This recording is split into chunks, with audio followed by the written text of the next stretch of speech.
I have some extremely important stories for you, so let's just jump right into it. And I want to start things off with this latest doomsday signal. The U.S. Air Force quietly fired off a 246-character emergency action message, the same kind used to transmit nuclear launch codes. This wasn't sent to the public, not to FEMA, not to civilians. No, it went through the high-frequency global communication system, a network used exclusively to talk to nuclear submarines, missile silos, and airborne command centers. In other words, the people who decide if the planet burns. And the creepiest part? No one knows what it said. No press release, no explanation, no media coverage. Could have been a drill, could have been a warning, could have been someone checking if our nukes still get decent Wi-Fi. But here's the real question. Why now? Why quietly fire off a nuke-tier transmission through the most classified emergency comm system on Earth when tensions with Russia, China, and Iran are all boiling at once? You don't just test that system for fun. You test it when you think you might actually use it. And don't forget, this is the same comm system built to survive EMP attacks, satellite blackouts, and first strikes. You only flip that switch when the clock's getting close to midnight. We're talking DEFCON level chatter, Cold War stuff.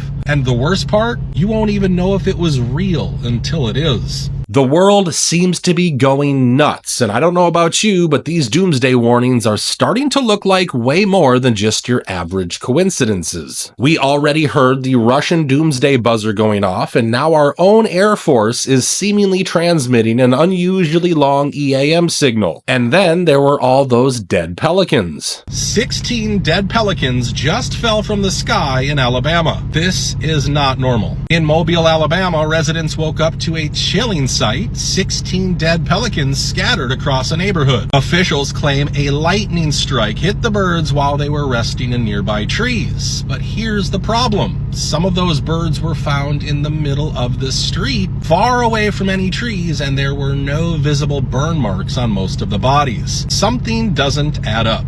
And this isn't an isolated event. This fits into a pattern called animal rain, when creatures just fall from the sky, often during weird weather events. In 2010, thousands of blackbirds fell dead in Arkansas. In 2022, it was anchovies dropping in San Francisco. We're told it's freak weather, storms, air pressure, anything but what we're actually seeing. A repeated, unexplained phenomenon. Now, back to the pelicans. These aren't city birds. They fly over coastlines, open water, not residential neighborhoods. So why did 16 fall from the sky in one concentrated spot? Could it be disorientation from magnetic fields, toxic exposure, or even military tech interference? No updates, no transparency, just a quiet cleanup and a headline buried in local news. This isn't a one-off. These events are piling up, and each time the answer feels more like a guess than an explanation. So you tell me, do you buy the lightning story, or is this another sign that something's messing with nature? Now, since we're discussing the idea of a freak lightning strike, have you heard about the huge ice balls that are slamming cars and scaring the life out of people in Colorado and Minnesota? It was a wild weather day all across our state. It started with a rare overnight hailstorm hammering northern Colorado with baseball-sized hail smashing out car windows. Are we getting it?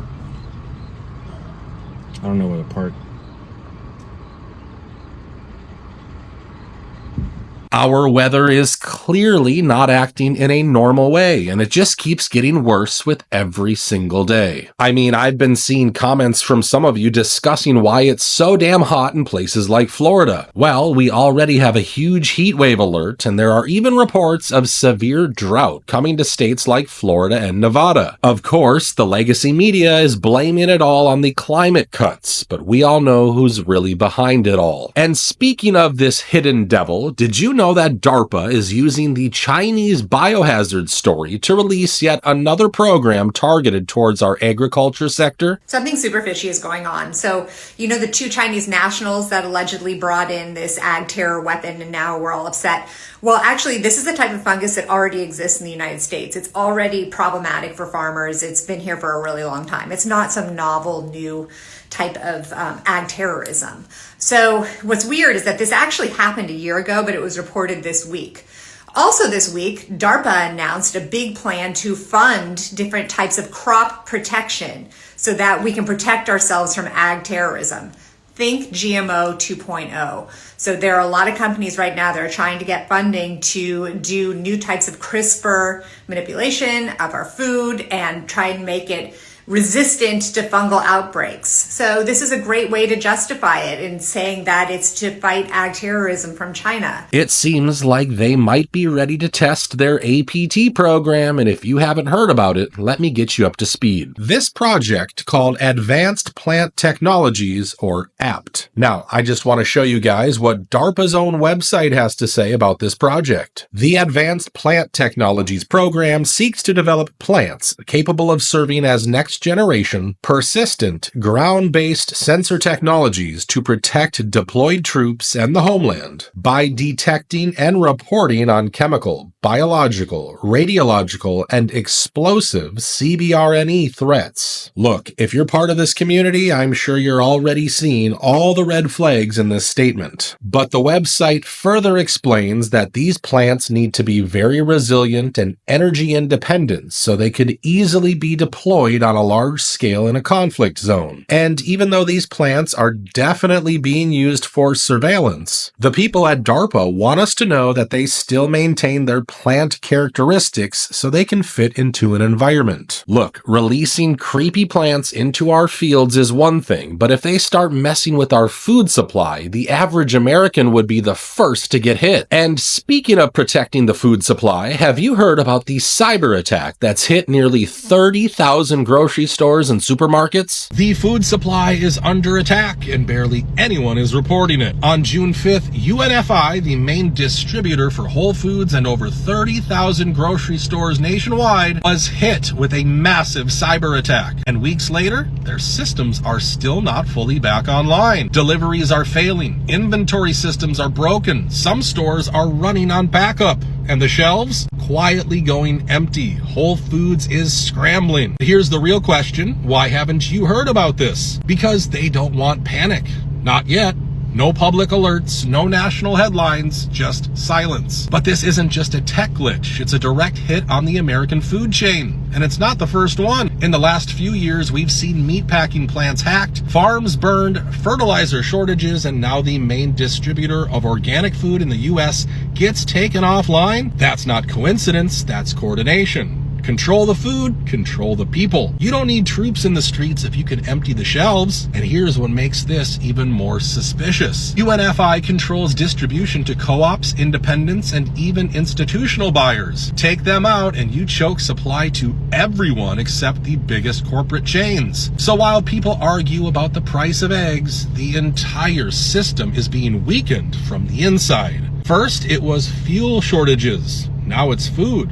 What's next? Now, moving on, I want to talk about this new GOP plan to sell more than 3 million acres of federal land to housing developers and other parties. Another effort from a Republican lawmaker in D.C. could affect Idaho's beloved public lands. Utah Senator Mike Lee introduced legislation yesterday that would allow the federal government to sell millions of acres across the West. The plan is to sell at least 2 million acres of federal land, maybe as much as 3.3 million, a bunch of it here in San Diego County. First of all, you gotta understand the GOP senators have been trying for a long time to use the federal land for more housing developments. And even though the liberal media is scaring people to death, the plan isn't that crazy. The local governments can still choose to stop the sale of this land, and the plan also prohibits the sale of national parks, national monuments, wilderness areas, and national recreation areas, as well as land with mining claims, grazing permits, mineral leases, and right-of-ways. You see, the simple fact is that we need to build more housing, and it's better to solve this issue by giving local governments the authority to sell. Of course, we can still end up seeing a lot of corruption and mismanagement, but unless we build more housing, we're going to keep seeing videos like this one. Let me show you what $1,450 a month gets you in LA. So this is my little shoebox studio apartment. And that is it. We got no stove, no oven, But we do have a fridge, and then I have a walk-in closet. It's a mess, never mind. And then I have the most adorable tile bathroom. Oh, that's me. Hey. And oh yeah, no kitchen sink. I do my dishes in the bathtub. She's basically paying $1,500 for a well-furnished prison cell, but that's LA for you. Now, I want to end this video by talking about the Trump family's latest business venture. The Trump family just announced their newest venture, Trump Mobile, and it's already turning heads. The flagship phone, a gold-colored T1 Android advertised as a secure, American-made alternative to big tech. It comes with a custom wireless plan, branded apps, and a promise of freedom from Silicon Valley surveillance. But here's what they're not telling you. Trump Mobile admits it uses AI to track users right on their own website. Their privacy policy confirms they collect device data, browsing behavior, location info, and more, all processed through AI systems. You thought you were leaving Facebook and Google behind? You're not off the grid. You're walking straight into Palantir's playground. This Patriot phone might be watching closer than Zuckerberg even dreamed of. And it gets deeper. Trump Mobile's T1 phone has all the red flags of a white label Android, possibly built overseas, with vague specs and marketing buzzwords like lifelong battery and health monitoring. Meanwhile, their site has already faced bot crashes and security issues during pre-orders, and this is the phone that's supposed to protect your privacy? Ask yourself, is this really about patriotism or just surveillance with a new paint job? Same data collection, same behavioral profiling, just with red, white, and blue branding. You ditched big tech, but now Big Brother is wrapped in gold. And that'll be it for today, folks. I really want to know what you guys think about this new DARPA project. Also, what are your thoughts on this strange transmission from the US Air Force? Let me know what you think in the comments down below. As always, thank you very much for watching, and I hope to see you on the next video.